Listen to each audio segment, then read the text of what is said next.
गुरुजी को समझ पाना किसी के बस का नहीं है। जितनी समझाने की उनकी मेहर होती है उतना ही हम समझ पाते हैं। गुरुजी के सत्संग भी ऐसे ही अनोखे होते हैं।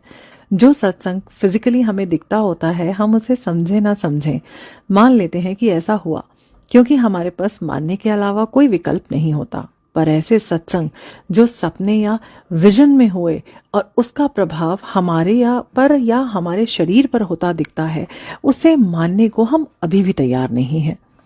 हम संगत की एक प्रॉब्लम है कि हमेशा हम अंध दौड़ में शामिल रहते हैं। भीड़ जहां जा रही है वहीं चले जाओ, कुछ अच्छा मिलेगा। भीड़ जो कह रही है उसी को ही मानो, क्योंकि वो सच होगा। पर हमेशा ऐसा ही सच नहीं होता। हम सबने कभी ना कभी अनुभव किया होगा कि सड़क पर गाड़ी चला रहे हैं, अचानक दो रास्ते आ गए। अब हम कहते हैं कि ज्यादा गाड़ियां जिस रास्ते जा रही होंगी वही मुख्य सड़क होगी, पर कई बार हमें धोखा हो जाता है। ये बिल्कुल उस क्षण पर निर्भर करता है कि किस सड़क पर ज्यादा गाड़ियां जा रही हैं, और हम अपनी आंखों पर भरोसा कई बार कर गलत राह ले लेते हैं। गुरुजी ने सभी को डायरेक्ट कनेक्शन करने को कहा है, तो यही वजह है कि हम स्वतंत्र रहें, सुने सबकी पर माने अपने मन की।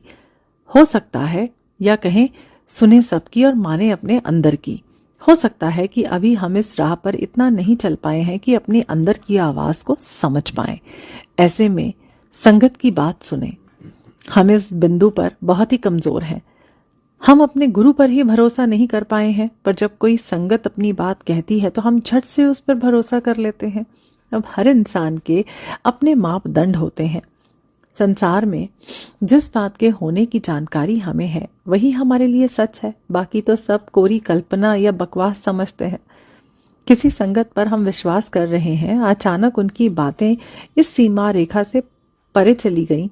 अब हम पशोपश में पड़ जाते हैं कि उनकी बात को सच माने या नहीं। यदि हमने अपने गुरु पर भरोसा किया होता तब तो उनकी लीला पर असमंजस में नहीं पड़ते। सब कुछ यहां हो सकता है। पूरी सृष्टि जिसकी है उसकी लीला यदि विचित्रता लिए हुए है तो फिर क्या आश्चर्य है।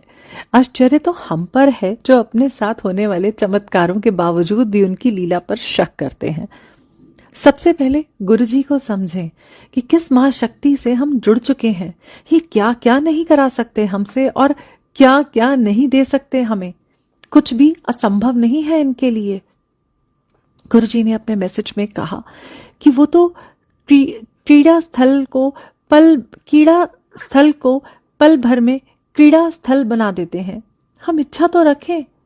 ये दुनिया एक कीड़ा स्थल है। हम सभी कीड़े मकोड़ों की तरह इस जीवन को रेंग रेंग कर बिताते हैं। कोई संगत जो इस कीड़ा स्थल से आगे निकलकर अपनी मुक्ति की ओर बढ़ना चाहती है और गुरुजी से सहायता मांगती है, गुरुजी इसे उसके लिए क्रीड़ा स्थल बना देते हैं। अब वो अपने कर्म को खेलते हुए काटते जाता है, क्योंकि कोई भी मुसीबत उसे अपने गुरु से बड़ी नहीं लगती। यदि हम संगत बनने के बावजूद भी थोड़ी बहुत ब्लेसिंग्स लेकर जिंदगी के मजे लेते हुए रेंगने की कोशिश करेंगे तो अंत तो किसी कीड़े की तरह ही होगा। मरकर पता नहीं फिर कौन सी योनि में जन्म लेने के लायक कर्म कटवाए हुए हैं तो उसी योनि में जाएंगे। पर हर बार गुरुजी तो नहीं आएंगे मुक्ति देने। गुरुजी से हम जो मांगेंगे वो हमें दे देते हैं। यदि हम कीड़े की जिंदगी चाहते हैं तो वही मिलेगा। यदि क्रीड़ा करते हुए पार उतरने को कहेंगे तो वो भी मिल जाएगा। पूरा पार उतारने के लिए जो ब्लेसिंग्स जमा करनी होंगी वो तो हमें ही करनी होंगी। ऐसे थोड़े ही होता है कि हम गुरुजी को डिक्टेट कर दें कि गुरुजी हमें ये चाहिए और हमें वो मिल जाएगा। गुरुजी हमें उस राह पर लगा देंगे, उसके लिए जितनी आवश्यक ब्लेसिंग्स हैं उसे कमाने का इंतजाम कर देंगे, जैसे हम सेवा का नाम देते हैं। अब आगे तो हमें ही बढ़ना है। जितनी तेजी से आगे बढ़ते जाएंगे उतना ही हमारा टास्क बढ़ता जाएगा। जैसे कि यदि हम कोई छोटी किताब समझकर अपनी समर्थता जताते हैं तो हमारे अभिभावक उससे कठिन किताब हमारे हाथ में दे देते हैं, और ये भी हल कर ली तो फिर उससे कठिन, और यही क्रम चलता रहता है जब तक हम अपने मनचाही परीक्षा में उत्तीर्ण न हो जाएं। छोटी सेवा से बढ़ाकर बड़ी सेवा में गुरुजी हमें कब डाल देते हैं हमें पता भी नहीं चलता। हम तो बस इस प्रक्रिया में बने रहें, अपने को जमाए रखना है।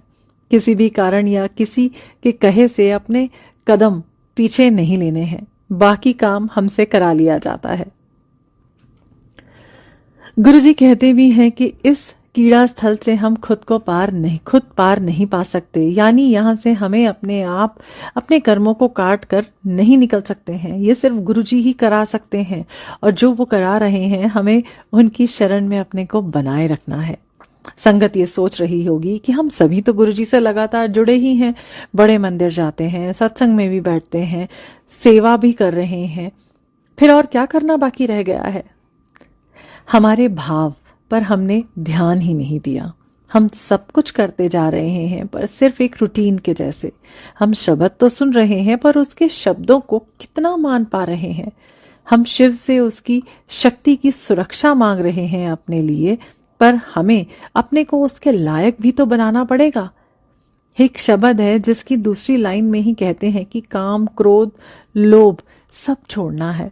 सबने सुना है, पर कितनों ने इन्हें छोड़ने की तरफ एक भी कदम उठाया है? उतना भी जाने दें।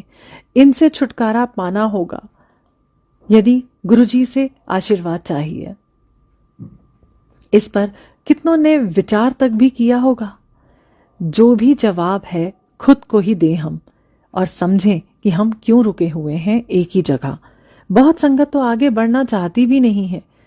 गुरुजी ने इतनी ब्लेसिंग्स दे दी हैं कि जिंदगी मजे से चल रही है।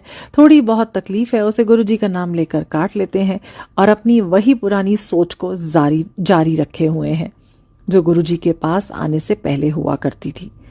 एक बात हमें समझनी ही होगी, हमारी नियत कितनी भी पवित्र हो, किसी का हम कितना भी भला करने का सोच रहे हो, उसके विरोधी के लिए नफरत फैलाकर हम किसी काम को अंजाम तक नहीं पहुंचा सकते। ये राजनीति गुरु नीति में नहीं आती। हम कोई भी हो, दुश्मनों के लिए भी बिना गंदा बोले ही हमें अपनों को लाभ पहुंचाना है। उनका भला करना चाह रहे हैं तो जरूरी नहीं कि दूसरे को गलत कह के ही हो। अब सृष्टि में अनेकों काम हैं जो हमें गलत लगते हैं, पर सृष्टि में तो कुछ भी गलत नहीं होता। जो हमारे लिए गलत है वो किसी और के लिए सही है। हमारा अपना नजरिया है जिसके कारण हम सीमित ही देख पाते हैं और समझ पाते हैं। सृष्टि और सृष्टिकर्ता कभी गलत नहीं करता। उसने बाघ भी बनाया है और हिरन भी। क्या हम इसमें से किसी के होने को गलत कह सकते हैं? यदि नहीं तो फिर हम खुद को ही क्यों नहीं समझा लेते हैं, जिससे हमारी दृष्टि व्यापक और भी व्यापक हो और हम वो देख सकें जो अभी तक नहीं देख पा रहे हैं। एक उदाहरण, वैसे तो लोग अपने किसी खास की मौत पर मातम करते हैं।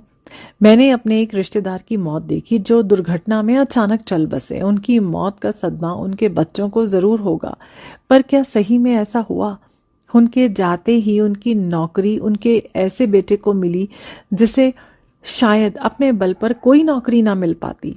उन्होंने पूरे जीवन में सिर्फ धन ही जमा किया था, किसी बच्चे पर कभी खर्च नहीं किया था, पत्नी भी साथ नहीं रहती थी। ये धन सभी बच्चों में बटा और सब देखते देखते धनवान हो गए। मुंह से कुछ भी कहें, पर सच तो यही है कि उनका जाना उनके बच्चों को खुशहाल कर गया। जो काम वो जीते जी नहीं कर पाए, मर कर गए। आज सभी के मुंह से दुआ ही निकल रही है उनके लिए। अब यहाँ हम सृष्टि द्वारा घटित उस दुर्घटना को क्या समझें, गलत या सही? हम संगत पड़े ही ना इन सबको समझने में।